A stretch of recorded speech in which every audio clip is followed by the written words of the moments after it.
सकाळी सर्वांचं चाललेलं असतं काम, लवकरात लवकर आवरायची. हे बघा बाहेर जाऊन बँडेज पट्टी डोक्याला लावून आला. लाईने काका विचारत होते तुम माझ्या डोक्याला लागला आणि बँडेज पट्टी लावली. बघा तुमची त्याचंच हे. त्याच्यानंतर भाजीपाला आला होता, आईने घेतला टोमॅटो वगैरे आणि त्याला सर्व काही आहे खेळायला, पण त्याला ते टोमॅटो भाजीपाला आणि भांडे आपले जे जेवणाचे असते, जेवण बनवायचे असते, आवडते का त्याच्यासोबतच आम्ही दिवसभर खेळतो.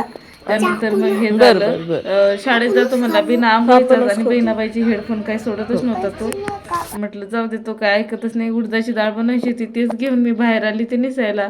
आणि वेट लॉसमध्ये तुम्ही खाऊ शकता, पण मला ब्लोटिंग होते. ज्यांना ब्लोटिंग होते त्यांनी नाही खायची, मला होती पर्सनली. म्हणून 2 महिन्यानंतर मी आज उडदा डाळ खाते. मला खावीशी वाटली. माझं पोट बघू शकता तुम्ही. पहिले एवढं मोठं पोट होतं माझं, आता बरंच कमी झालं. हेडफोन घेऊन जायचं होतं शाळेत, बिना आंघोळीचं बहिणाबाईने काही दिले नाही. चला, चॅनलवर नवीन असाल तर चॅनलला नक्की सबस्क्राईब करा, लाईक करा, शेअर करा. त्यानंतर तो डब्बा ठेवूनच आला होता शाळेत, पण छोटी दीदी घेऊन आली आमची त्याचा डब्बा. तोपर्यंत त्याची आंघोळ वगैरे केली मी आणि तो खिचडी भात खाऊन एक झोप काढली. आजी तर बघा, मी दुपारी तर निवांत बसली होती. आजी दळण करत होती, काय दिसत नाही, पण म्हटलं ऐकतच नाही. गावाकडे हा खेळ भरपूर खेळला जातो लहानपणी. मला याचं नाव नाही माहीत, तुम्हाला माहीत असेल तर नक्कीच कॉमेंट करा.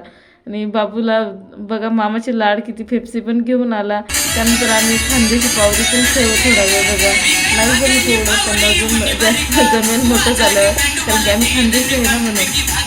त्याच्यानंतर आमचं असं नाचून वगैरे झालं. राशन आलं होतं तेवढ्यातच, आणि राशनवाल्याने एवढं नुकसान केलं ना, बघू शकता तुम्ही. काहीच किंमत नाही आहे लोकांना अन्नाची.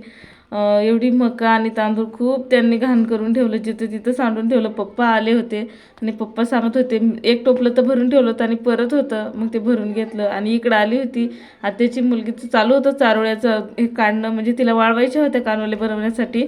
आता आखाजी येते ना, त्याच्यासाठी बनवतात. वेगवेगळ्या भागामध्ये वेगवेगळी पद्धत आणि वेगवेगळे नावं असतात त्याला. कोणी करंजी म्हणते. चला, आजच्यासाठी एवढंच होतं. भेटूया उद्याच्या ब्लॉगमध्ये. तोपर्यंत बाय.